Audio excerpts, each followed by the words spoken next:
un cordial saludo. Espero que se encuentren muy bien. Hoy quiero compartirles 10 reflexiones sobre la doctrina del uribismo.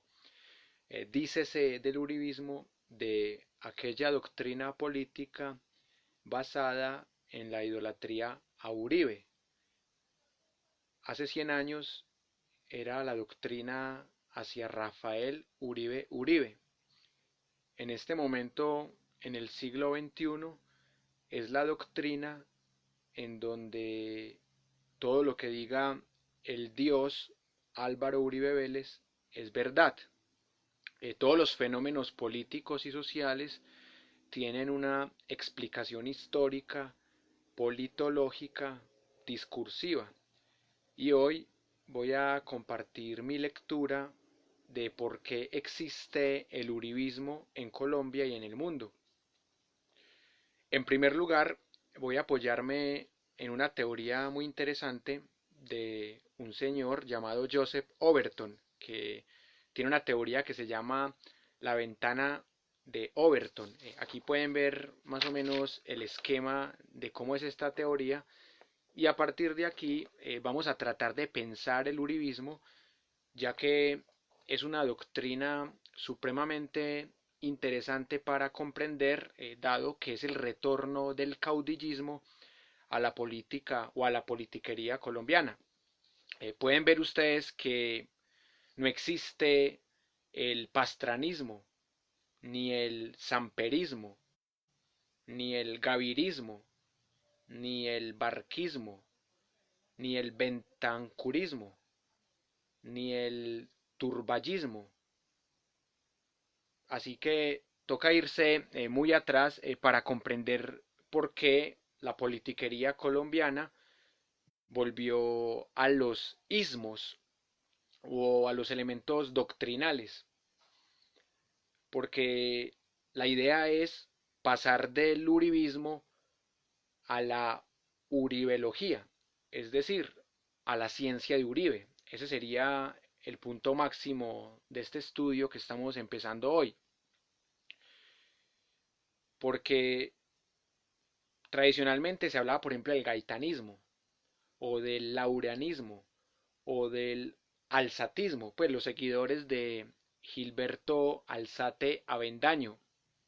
Se hablaba también, por ejemplo, del anapismo, que eran los seguidores de Rojas Pinilla. También se hablaba del lopismo, que eran los seguidores de Alfonso López Pumarejo, que trató de heredarlos su hijo Alfonso López Miquelsen. Pero miren ustedes que en los últimos 40 años, es decir, desde el gobierno de Turbay Ayala, pasando por el de Betancur, por el de Barco, por el de Gaviria, por el de Samper, por el de Pastrana, fue Álvaro Uribe Vélez el que recuperó el carácter doctrinal, el carácter caudillista en la politiquería colombiana. Y eso tiene que tener una explicación académica y, si se puede, científica. Así que voy a tratar de darles 10 argumentos apoyándome en esta teoría que me parece excesivamente interesante para comprender este fenómeno.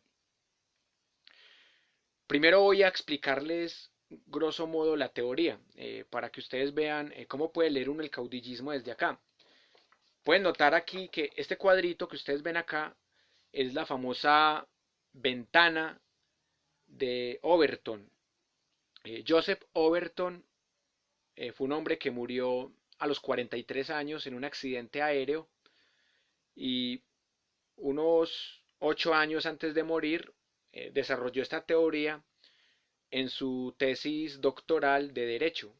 Es un ingeniero eléctrico que por esas cosas de la vida académica terminó estudiando Derecho y haciendo esta interesante tesis doctoral que se puede resumir en este esquema y que es la teoría que voy a utilizar para tratar de comprender ese fenómeno epistemológico, político y doctrinal tan interesante como el uribismo, que es el que nos ha montado los últimos presidentes de la República en Colombia. Voy a tratar de explicar esta tesis doctoral en palabras muy sencillas y de manera muy rápida para que entremos en materia. Este cuadrito que ven en la mitad es la ventana, así que esta ventana es atravesada por dos ideologías, que aquí la vamos a llamar la ideología roja, que es la liberal, en el caso colombiano, y la ideología azul, que es la conservadora. En la ideología liberal lo que se busca es el mayor grado de libertad y en la ideología conservadora se busca lo contrario, reducir al máximo la libertad. Porque al mantener las tradiciones se evitan los cambios y se evita que la sociedad se liberalice. ¿Qué tenemos aquí abajito? Las categorías de análisis que nos van a permitir comprender el fenómeno. Así que los liberales en Colombia realmente no existen, o sea, son socialdemócratas de la oligarquía, pero son socialdemócratas en su discurso, pero no en la realidad. En Colombia siempre ha gobernado la misma oligarquía y el caudillismo fue la base de la politiquería colombiana durante todo el siglo XIX y durante al menos la mitad del siglo XX.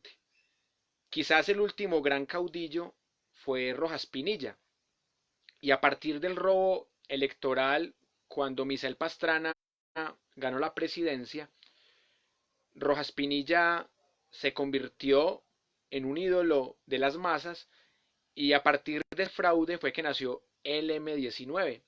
Pero después de Misael Pastrana se acabó prácticamente el caudillismo en Colombia, porque el lopismo que existe es el de López Pumarejo, no el de López Miquelsen.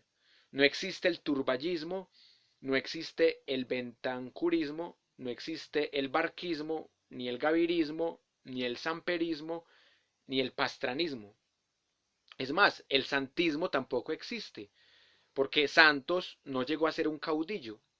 Así que si analizamos críticamente la historia de Colombia, nos vamos a dar cuenta que el último gran caudillo fue el dictador que luego se volvió demócrata llamado Gustavo Rojas Pinilla. Así que el señor Álvaro Uribe Vélez logró devolvernos 40 años en el tiempo. Álvaro Uribe Vélez en el 2002 ganó la presidencia con un discurso que no fue totalmente de odio, fue un discurso de seguridad y de convivencia. Fue en el segundo mandato cuando se volvió un discurso más de odio y cuando se destapó también el tema de los falsos positivos. Pero el discurso uribista ha sido muy bien pensado y muy bien construido. Vamos a explicarlo cómo se va armando desde esta teoría. Lo que está aquí podríamos llamarlo como el exceso de ideología roja y aquí el exceso de ideología azul. Esto podemos llamarlo la extrema izquierda y esto podríamos llamarlo la extrema derecha. Lo que voy a argumentar es las estrategias que utiliza el uribismo son las mismas que utiliza las FARC.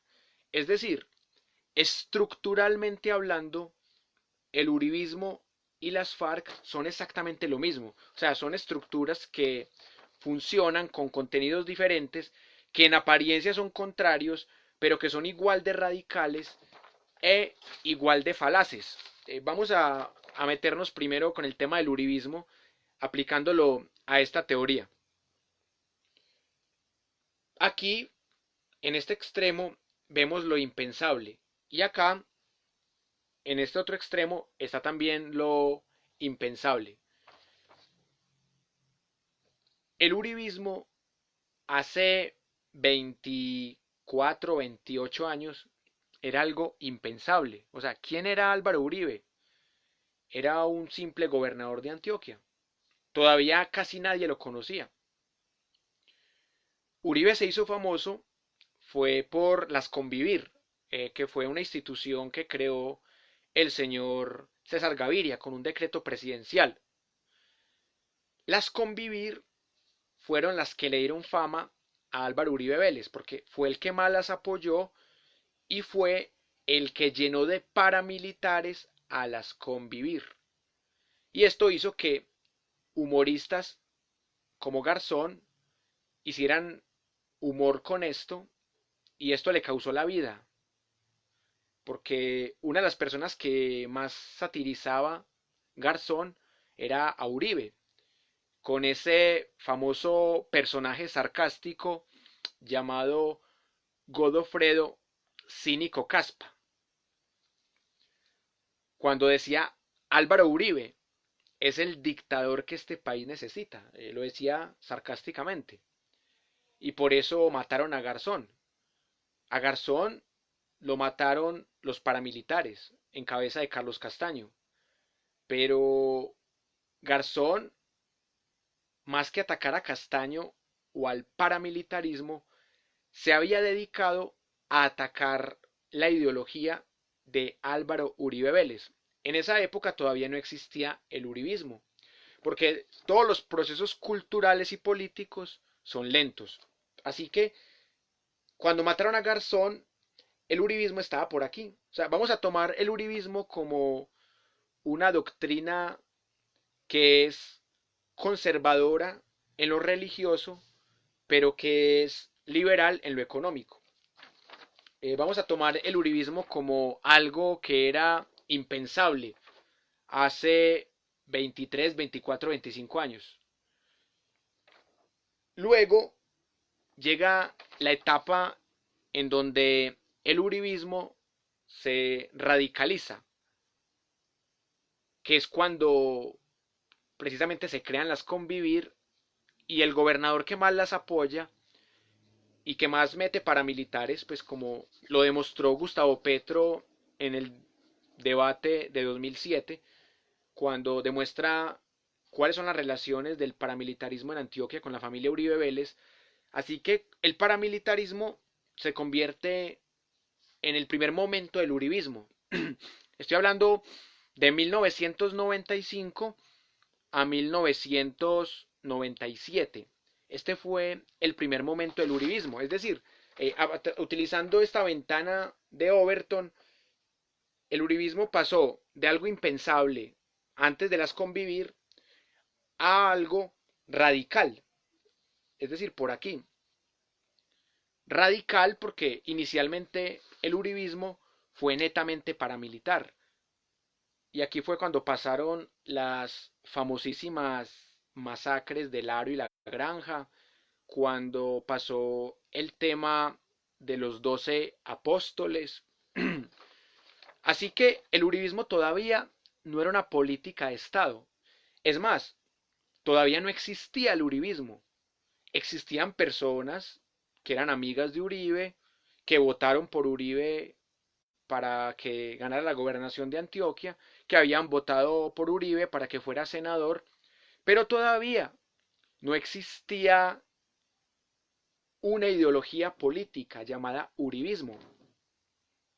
O si existía, estaba en su fase primigenia, es decir, estaba apenas en un momento de radicalismo, de paramilitarismo, porque todavía no era una política de Estado. ¿En qué momento el uribismo pasó a ser algo radical? Cuando se unió con el paramilitarismo. Y obviamente porque ya Uribe tenía raíces del cartel de Medellín, cuando trabajaba con Pablo Escobar en la Aerocivil y luego también cuando era alcalde de Medellín, que por eso Belicero lo destituyó, y también cuando se opuso radicalmente al tratado de extradición.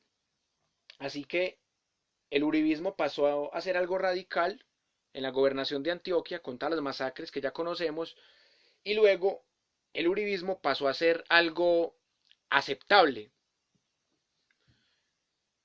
porque empezaron a aceptarlo como un ideólogo, como un gran pensador antisubversivo en el departamento de Antioquia. El gran salto del uribismo fue llevar esa ideología paramilitar al país, porque ya había conquistado el departamento de Antioquia entre 1994, 1995, pero aún faltaba conquistar al país. Así que fue muy clave el fracaso de los diálogos del Caguán por parte de Andrés Pastrana Arango, porque ese fracaso en el Caguán fue lo que disparó la ideología de Álvaro Uribe Vélez. Aquí tenemos, por ejemplo, cómo el uribismo pasó de ser algo aceptable a ser algo sensato en el 2000, porque había que acabar con la guerrilla, había que sacarle réditos al Plan Colombia, porque los Estados Unidos de América habían invertido millones de dólares para exterminar a los narcotraficantes de las FARC. Por eso el presidente que más le convenía al país era Álvaro Uribe Vélez, porque él era el que iba a sacarle rédito a esa cuantiosa inversión del Plan Colombia, que fue un dinero que entró en el 2000. Y en parte el proceso de paz en el Caguán de Pastrana se dañó por eso, porque había que sacarle rédito a ese dinero.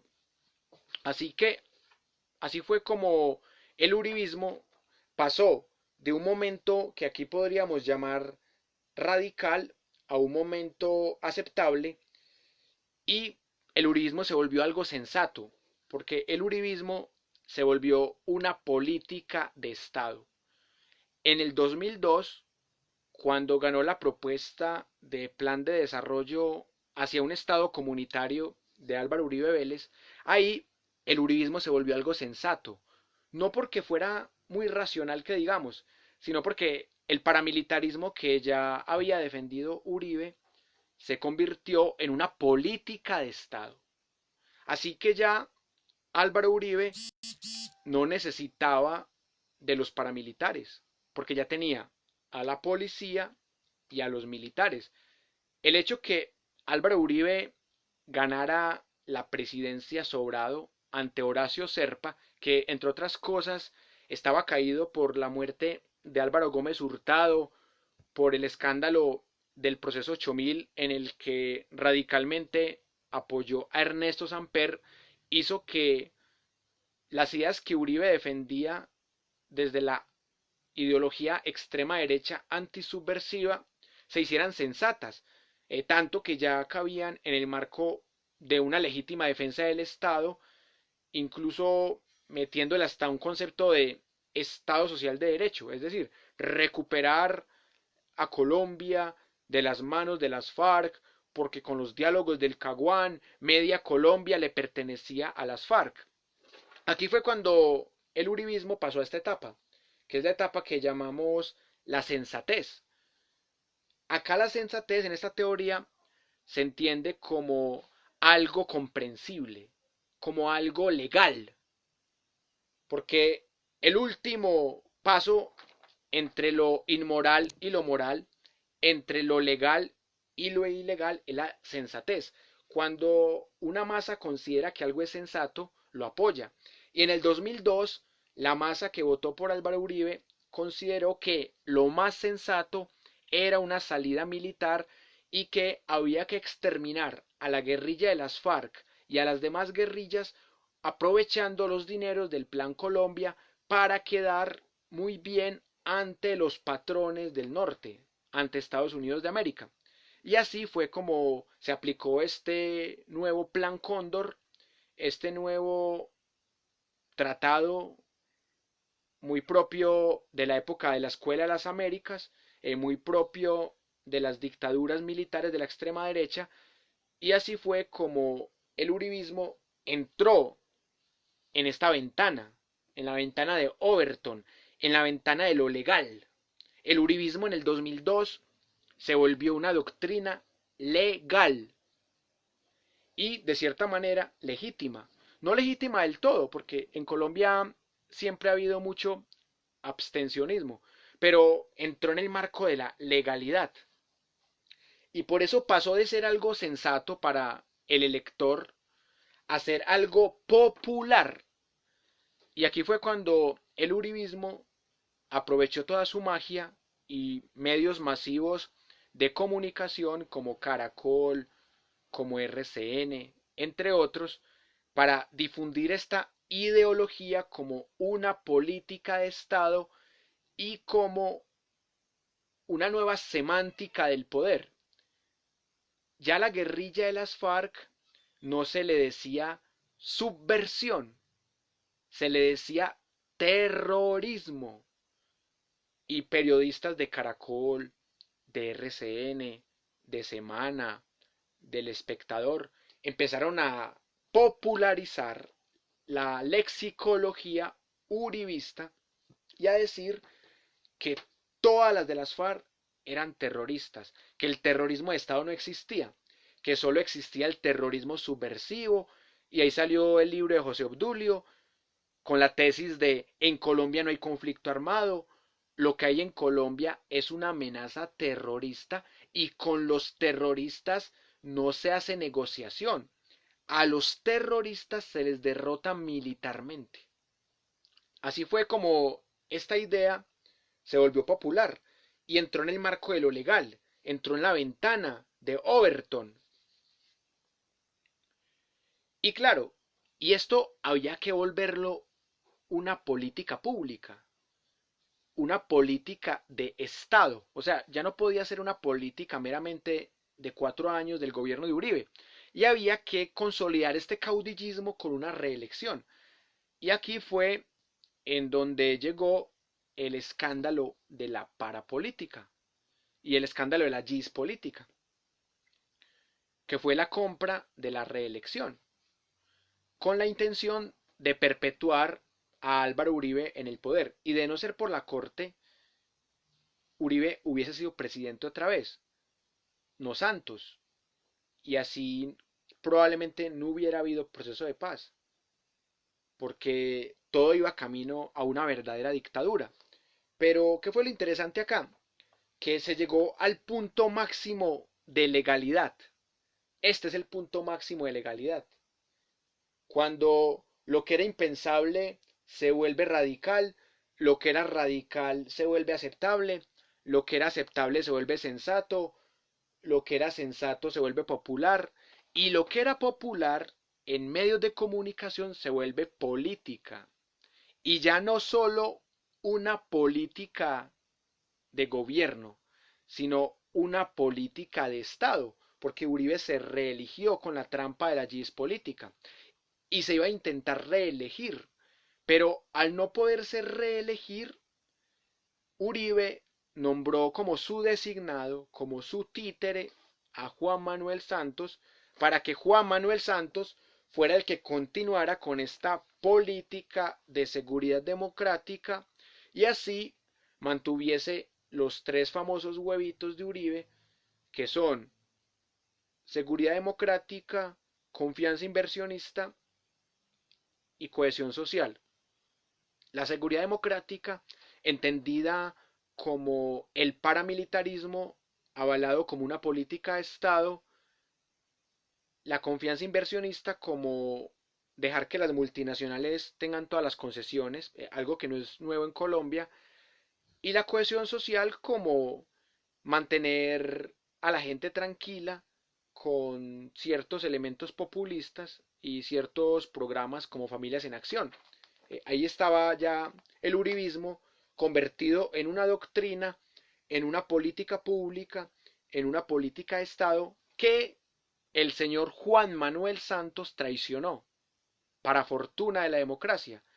Juan Manuel Santos debió continuar con esta política por la cual fue elegido. Fue elegido por una política de guerra, por una política paramilitar, por una política caudillista, pero Juan Manuel Santos traicionó esta política y montó su política que sin ser caudillista también tuvo elementos de popularidad y de impopularidad. Si no fuera por Juan Manuel Santos, el uribismo sería mucho más fuerte. Estaría todo el uribismo unido. El uribismo ya tendría 16 años totales de gobierno, pero totales.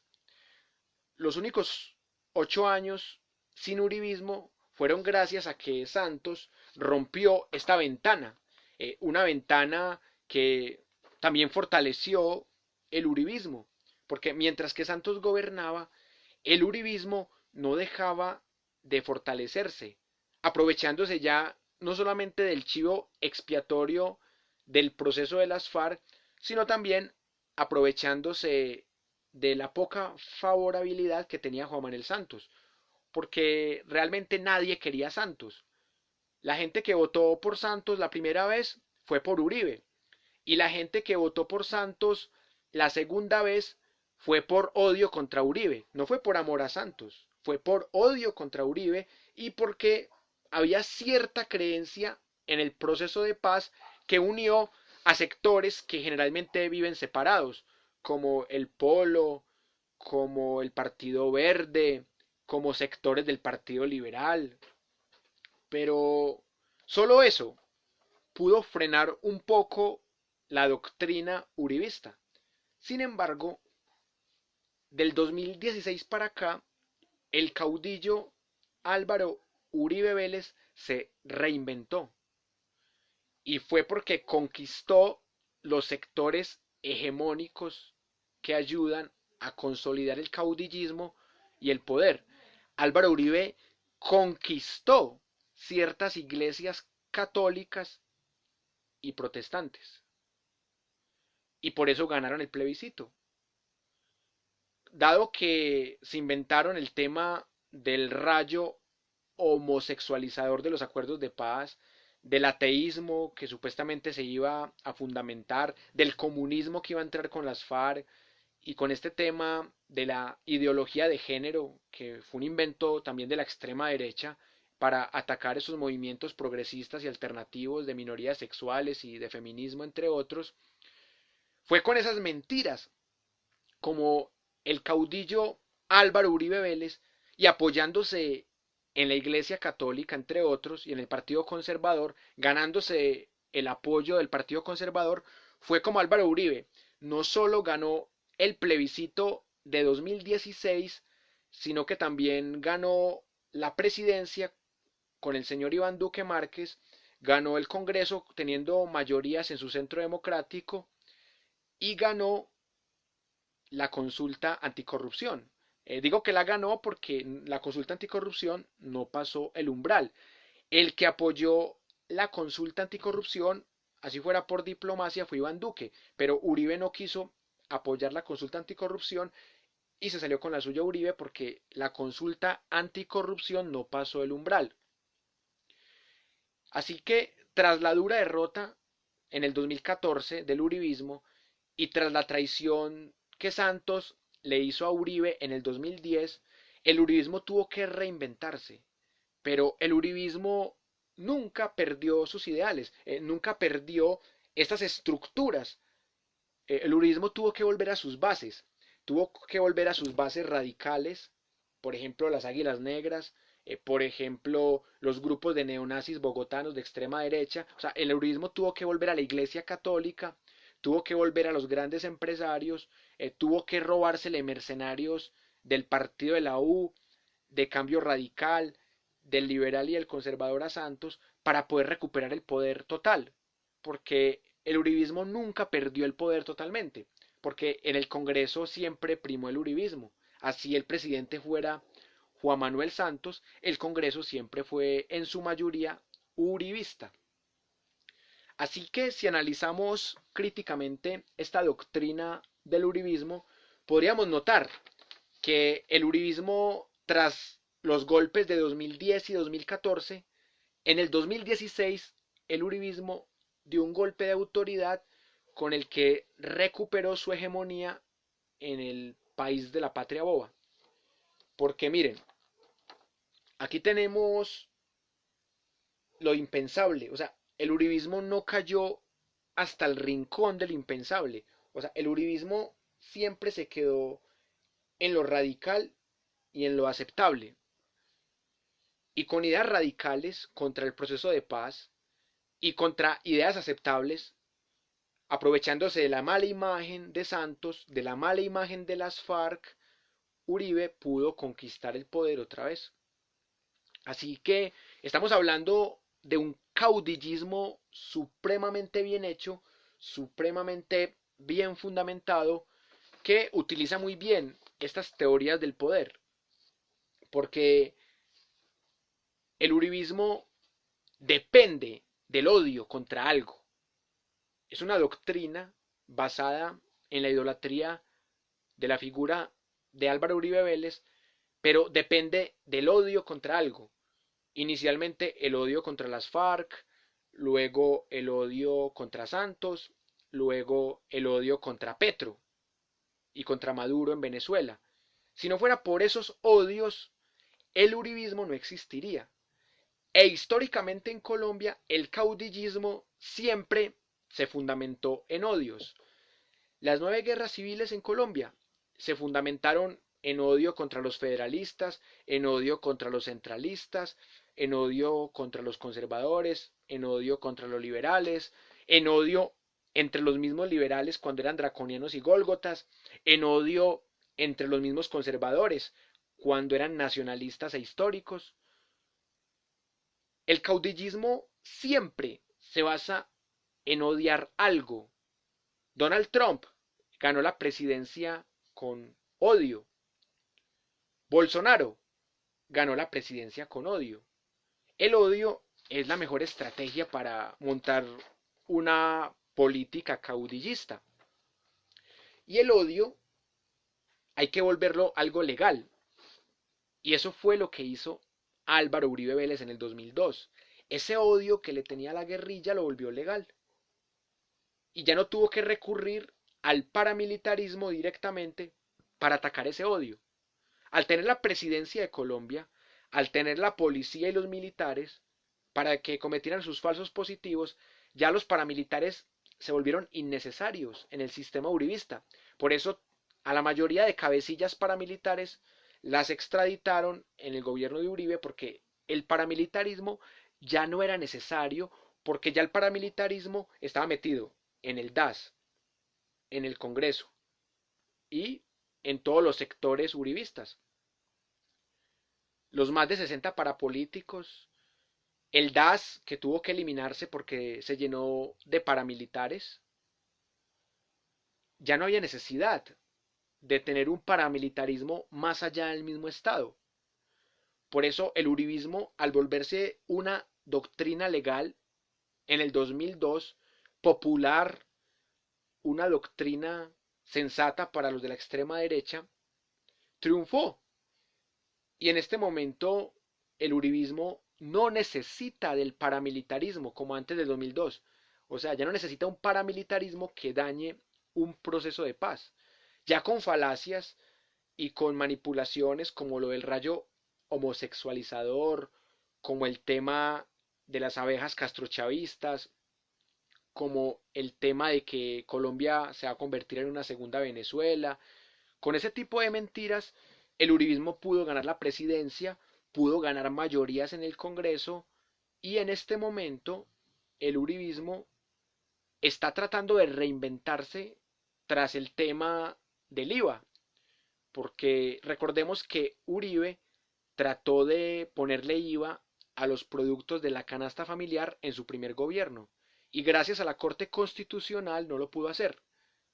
Ahorita ya es Duque el que quiere grabar la canasta familiar para tapar supuestamente el déficit que dejó Juan Manuel Santos. Pero lo que no reconocen es que ese déficit viene desde Álvaro Uribe Vélez. Porque cuando Álvaro Uribe Vélez se fue de la presidencia, dejó un déficit de 21 billones. Santos dejó un déficit de 14 billones. Es decir, Santos recuperó un poco el país y gracias también a la bonanza petrolera. Pero nos quieren meter la mentira y a través de los medios populares, aquí entra otra vez esta ideología, a través de ese populismo, nos quieren hacer creer que absolutamente toda la culpa del hueco fiscal es de Santos y del proceso de paz de Santos, cuando la guerra, y está demostrado científicamente, la guerra vale 3 veces más que el proceso de paz. Y cuando quieran hacemos las cuentas. Pero nos quieren hacer creer que la paz es la que vale 3 veces más que la guerra y que toda la culpa del hueco fiscal es de Santos y que el escándalo de Reficar es de Santos. Cuando empezó fue en el gobierno de Uribe, cuando fue Uribe el que metió las multinacionales suizas y luego las norteamericanas para que desfalcaran a Reficar. Así que esta teoría se vuelve muy interesante para comprender por qué el uribismo es tan fuerte. Después de explicar brevemente esta teoría, voy a darles ahora sí mis 10 argumentos de por qué el uribismo existe. Uno, porque históricamente ya tenemos un inconsciente colectivo de odio, porque la politiquería en Colombia desde el siglo XIX se ha hecho con odio. La guerra de los supremos partió del odio contra el presidente Márquez por parte de Obando y Salvador Córdoba. La guerra de 1851 partió del odio contra los esclavizadores. La guerra civil de 1854 partió del odio que le tenía Melo, los draconianos y los artesanos, a los gólgotas y al gobierno del señor Obando, que había sido el golpista en la pasada guerra civil o en la antepasada. La guerra del 60 al 62 nació del odio de la Iglesia Católica contra las reformas liberales de José Hilario López y de Tomás Cipriano de Mosquera, que se cambió de bando. La guerra del 77-78 nació del odio entre quienes querían educar de manera laica y quienes querían educar de manera católica. La guerra civil de 1885 nació del odio contra los federalistas y contra los liberales para que conservadores y centralistas recuperaran el poder de la mano de los liberales que no eran tan radicales como Rafael Núñez. La guerra de 1895 no solamente fue por el odio contra Miguel Antonio Caro y su régimen centralista conservador, sino que fue por un tema tributario también, porque el gobierno de Miguel Antonio Caro estaba cobrando mucho en impuestos. Y así fue como Rafael Uribe Uribe y los rebeldes liberales quisieron darle un golpe de Estado en la guerra de los 56 días. Y ni hablar de la guerra de los 1000 días, una guerra totalmente basada en el odio tanto de conservadores por liberales como de conservadores históricos por conservadores nacionalistas, como de liberales radicales por liberales independientes, que ya se les llamaba disque liberales pacifistas y liberales belicistas. Y un liberal pacifista como Aquileo Parra fue usado por un conservador histórico para darle un golpe de Estado a un conservador nacionalista como San Clemente. Ahí pueden ver ustedes que todas las guerras civiles en Colombia, la violencia bipartidista entre conservadores y liberales e intrapartidista, la pequeña violencia de la época de Enrique Olaya Herrera, la violencia con V mayúscula tras la muerte de Gaitán, la violencia que indujo al nacimiento de guerrillas, de paramilitares, de narcotraficantes, de bandas criminales, la violencia siempre se ha basado en un odio y ese odio es el que fundamenta el caudillismo. Así que ese sería mi primer argumento. Mi segundo argumento, el uribismo es una doctrina que se basa en el desconocimiento de la historia de Colombia. Por eso la gente no sabe que con el uribismo regresamos al caudillismo. El caudillismo que desde la época que nació el M-19 ya no existía. El caudillismo de importa más la persona que sus ideas. La gente no vota por las ideas de Uribe, la gente vota por la imagen de Uribe. Esos 10.300.000 que votaron por Duque no votaron por la propuesta de Duque, votaron por la figura caudillista de Álvaro Uribe Vélez. Votaron por el odio contra Petro, contra las FARC, contra Maduro, contra Santos. Porque todos los caudillismos se basan en el odio contra un rival, que a veces el rival es inventado, y en la idolatría de un caudillo, de un jerarca, de un cacique, que en este caso es Álvaro Uribe Vélez. Pablo Escobar llegó a ser un caudillo, pero lo que le pasó a Pablo Escobar fue que no pudo legalizar en esta ventana de Overton su caudillismo.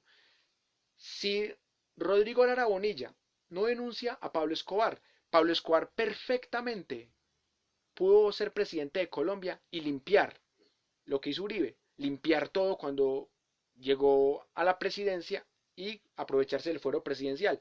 Así que esta fue la barrera que no pudo, en este cuadrito de la legalidad, fue al que no pudo ingresar el señor Pablo Emilio Escobar Gaviria. Fue acá. No pudo legalizar su caudillismo, que se apoyaba en darle canchas, en darle casas, en darle comida a la gente pobre. Pero Uribe sí lo pudo hacer.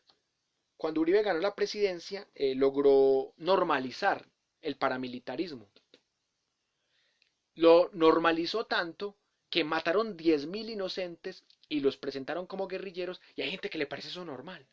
Hay gente que, no, café no estaban recogiendo, a uno no lo matan por bueno. O sea, el poder del uribismo es tan grande que a los uribistas les parece normal que maten a 10.000 civiles y que los presenten como guerrilleros. Les parece normal. Les parece normal que Álvaro Uribe tenga casi 300 acusaciones y procesos en su contra. Les parece normal que hayan matado 9 testigos en contra de Uribe. ¿Les parece normal? Les parece normal todo, porque es que el uribismo como doctrina política entró en este círculo, que realmente no es un círculo, sino que es un cuadrado, que es la ventana de Overton.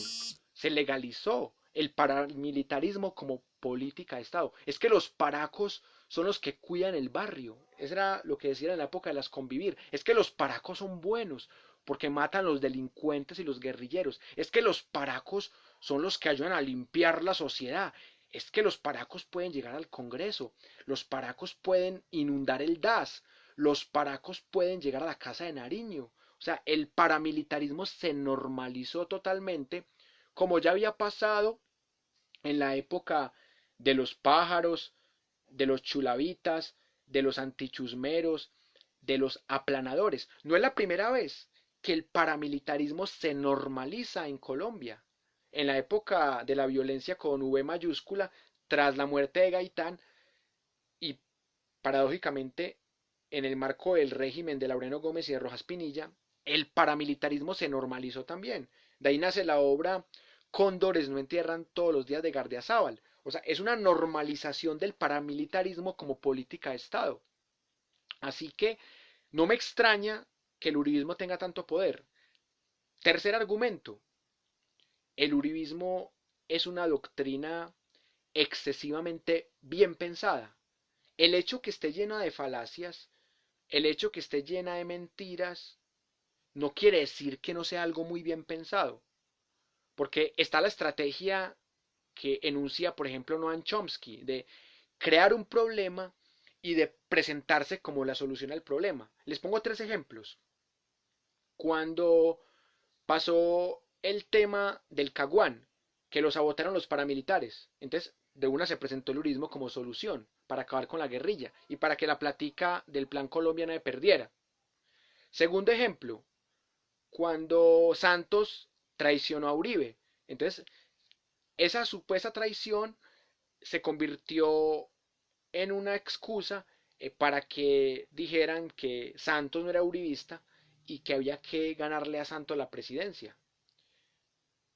Y Santos nunca dejó de ser uribista porque aplicó exactamente las mismas políticas económicas, políticas sociales, desfinanciamiento de la educación, comercialización de la salud, entrega de Colombia a las multinacionales, escándalos, o sea, en lo único que difieren Santos y Uribe es en el proceso de paz. Pero eso fue la cortina de humo para hacernos creer que ahora están divididos. Y ahora están usando la misma estrategia.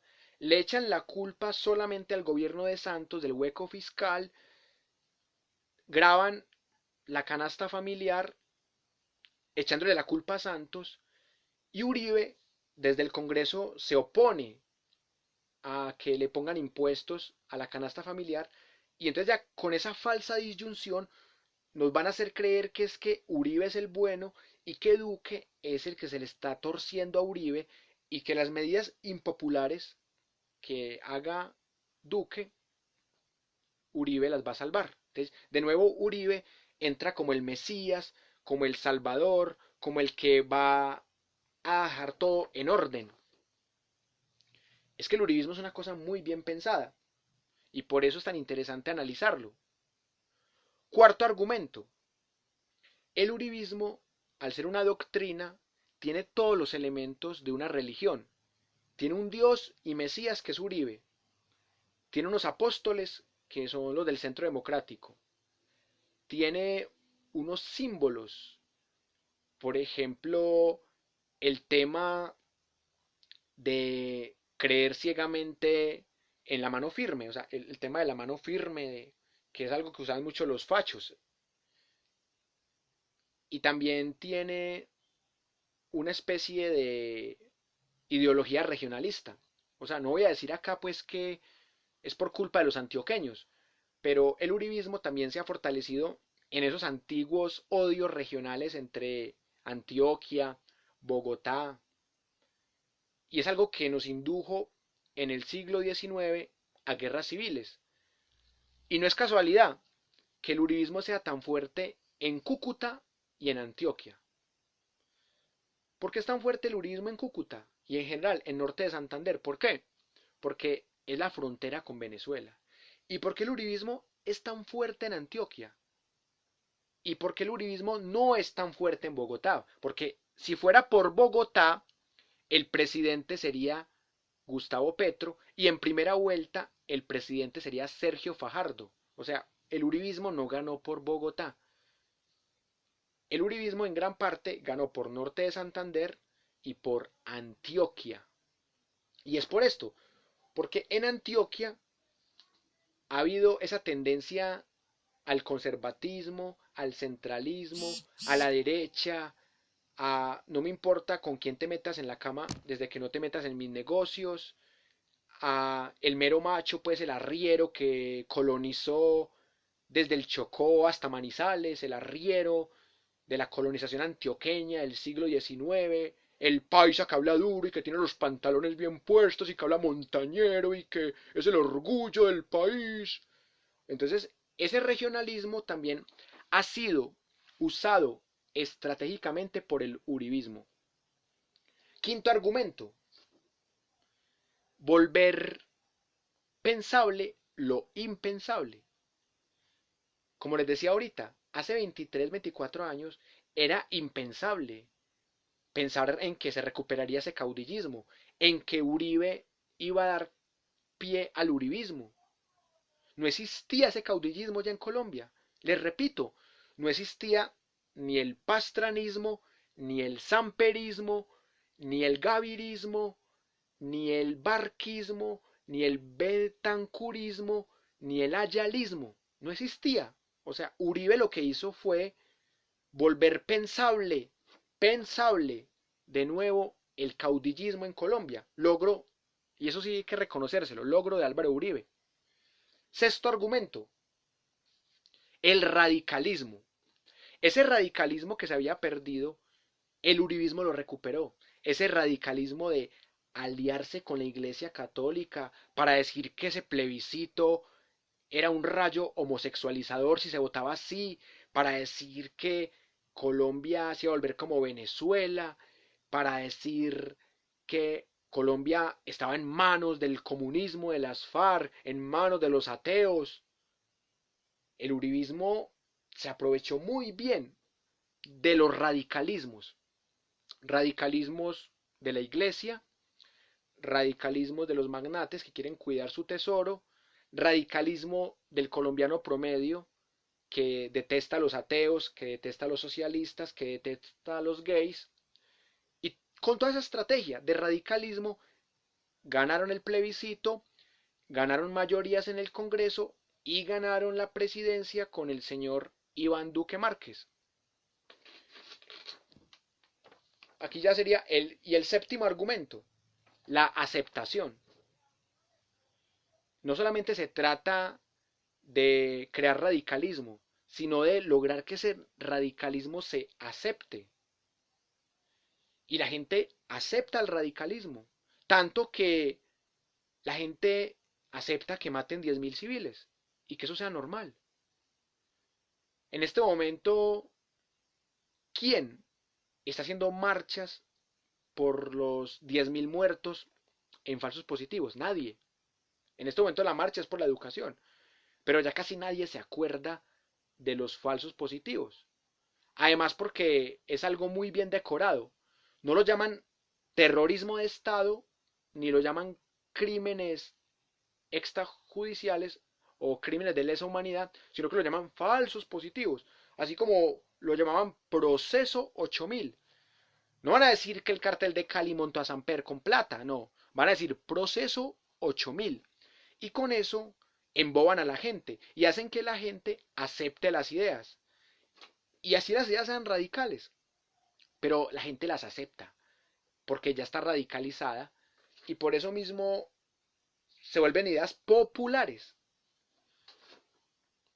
Y hubo un estudio de una universidad que mostraba que el presidente más mediático que ha tenido Colombia es Álvaro Uribe Vélez.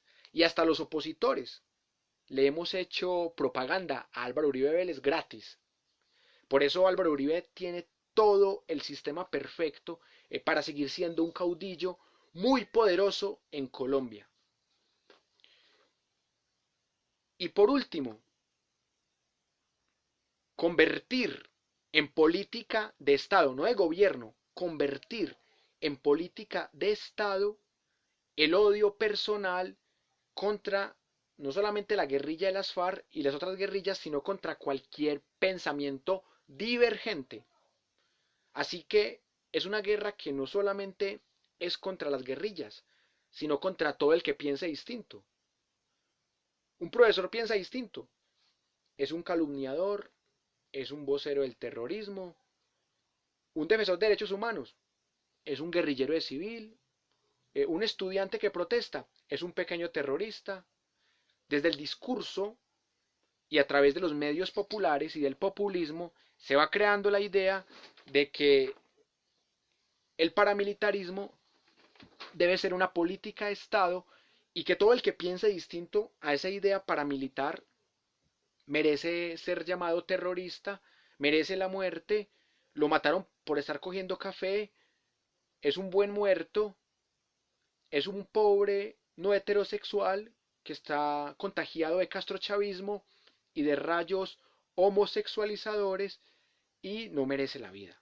Es un mamerto comunista que no merece la vida y que hay que hacer limpieza social en las universidades para que no protesten, porque es que los que protestan son los comunistas y el comunismo es ateo y el ateísmo es malo y lo malo hay que exterminarlo y el que extermina lo malo es lo bueno. Así es como se crea el caudillismo uribista. Con esos 10 argumentos que les di, espero haber dado cuenta de cómo aplicar esta teoría de la ventana de Overton a la política uribista como forma nueva del caudillismo en Colombia. Y por último, tratar de populista al otro, que esa sería una estrategia genial. Yo pongo menos impuestos, más salarios, el otro promete educación, entonces digo que el otro es el populista. Pero ya cuando yo gano la presidencia, eh, demuestro que el populista soy yo, porque igual había que subir impuestos. Es que el problema no era tanto de impuestos. El tema es que en Colombia nos cobran 17 impuestos, no solamente el IVA, nos cobran 17 impuestos y aún así hay hueco fiscal. Y ese hueco fiscal no viene de Santos, viene de mucho más atrás, incluso mucho más atrás de Uribe. Ese hueco fiscal viene desde prácticamente la pérdida de Panamá. O sea, es algo que siempre ha existido. Así que es muy fácil decir que es que todo es culpa de Santos cuando el hueco fiscal es algo histórico. Pero lo que no dicen los uribistas fue que el gobierno en el que más se incrementó el hueco fiscal fue en los dos gobiernos de Álvaro Uribe Vélez. No fue en el gobierno 1 ni 2 de Santos. Fue en el gobierno de Álvaro Uribe cuando el hueco fiscal llegó a 21 billones. Santos lo rebajó a 14 billones. Y vamos a ver en qué lo deja Duque. Y la estrategia es hacernos creer que todos esos billones los tenemos que pagar nosotros, no los grandes banqueros, nosotros, los que compramos huevo con una miseria, los que somos asalariados, somos los que vamos a tener que tapar ese hueco. Así que nos roban en dos veces. Primero porque pagamos 17 impuestos. Y segundo porque aparte de pagar 17 impuestos, nos toca pagar un sobreimpuesto a lo que consumimos diariamente, lo que es la papita, lo que es el huevo, toda la canasta familiar.